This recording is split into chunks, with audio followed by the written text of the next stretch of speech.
हमारे व्यस्त जीवन में ईश्वर की आवाज़।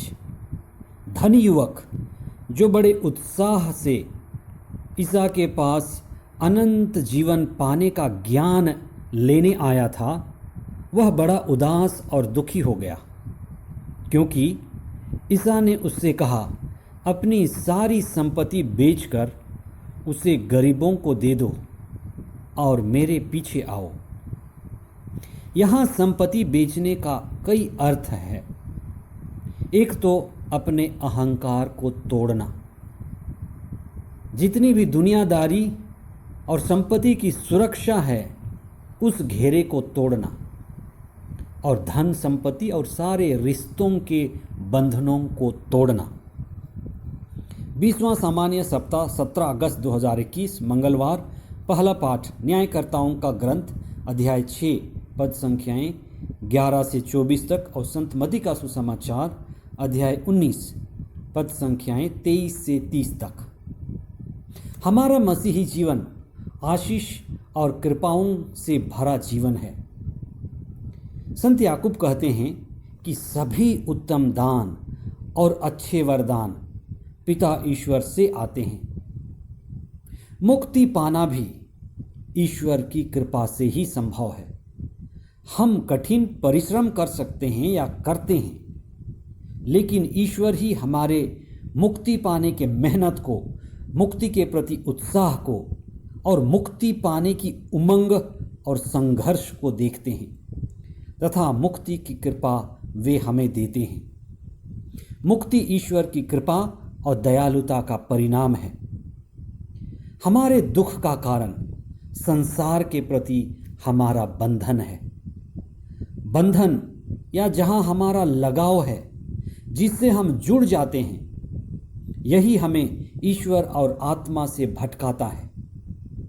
धन व सांसारिक चीजें क्षणभंगुर हैं, अल्पकालिक हैं, थोड़े समय के लिए हमें चाहिए, लेकिन वे हमारे सारे ध्यान को, हमारी सारी शक्ति को और समय को ले जाते हैं। क्षणभंगुरता और बहावान चीज़ों में बहुत ज़्यादा अपना समय, अपनी मेहनत और अपने जीवन को देना समझदारी नहीं है।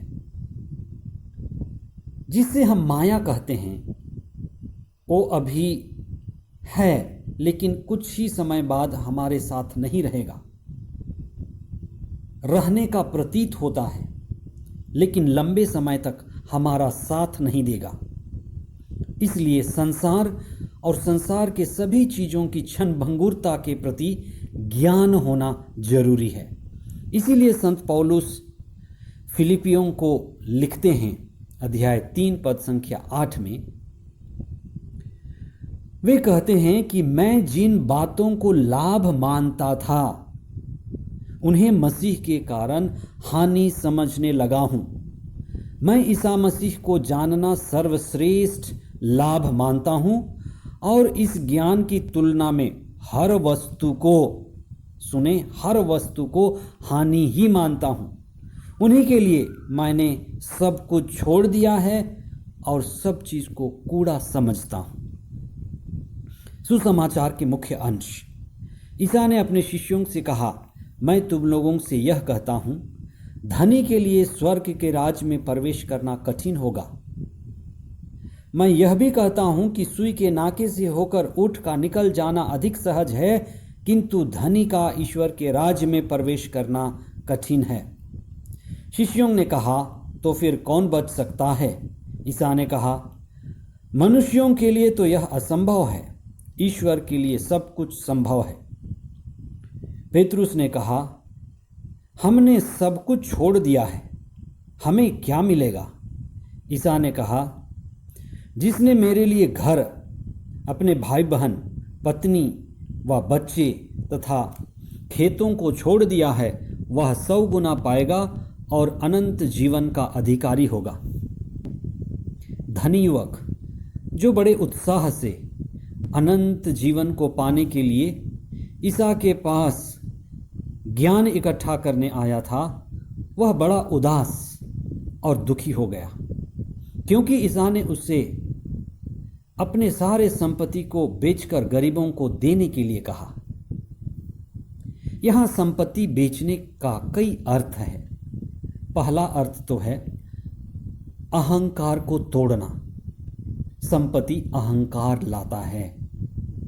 सांसारिक सुरक्षा के बंधनों के घेरे से निकलना। धन अत्यधिक सुरक्षा के कारण हमारे जीवन को सीमित और संकुचित कर सकता है। धन के सांसारिक बंधनों को तोड़ देना, ईश्वर के हाथों में समर्पित कर देना और ये अनुभव करना कि जो भी धन हमें मिला हुआ है परमात्मा का दिया हुआ है, परमात्मा का वरदान, परमात्मा का प्रसाद है। धन संपत्ति और अहंकार कुछ लोगों में ज़्यादा घमंड पैदा कर सकते हैं। इसलिए हमें सावधानी से धन संपत्ति के संचालन करने की जरूरत है। उस युवक के लिए विनम्र होना मुश्किल होगा जो अपने धन को सब कुछ मानता है। ईसा पहले ही कह चुके हैं, धन्य हैं वे जो स्वभाव से नम्र और विनीत हैं, वे ईश्वर के राज्य के अधिकारी होंगे। जहां धन ज्यादा होगा, जहां सुंदरता ज्यादा होगी, जहां पद और कुर्सी बड़ा होगा, वहां अहंकार बड़ा हो सकता है। और जहां धन गया, सुंदरता गई, उम्र चली गई, तो अहंकार भी खत्म होने लगता है। मनुष्य अपने प्रयास के द्वारा स्वर्ग राज्य में प्रवेश नहीं कर सकता। इसीलिए ईसा कहते हैं, ईश्वर के लिए सब कुछ संभव है, मनुष्य के लिए नहीं। क्योंकि ईसा स्वयं स्वभाव से नम्र और विनीत हैं, अहंकार रहित हैं। ईसा ने शिष्यों के पैर धोए और अपने को जीवंत रोटी बनाकर तोड़ा। ये उनके विनम्रता और अहंकार रहित होने के लक्षण हैं।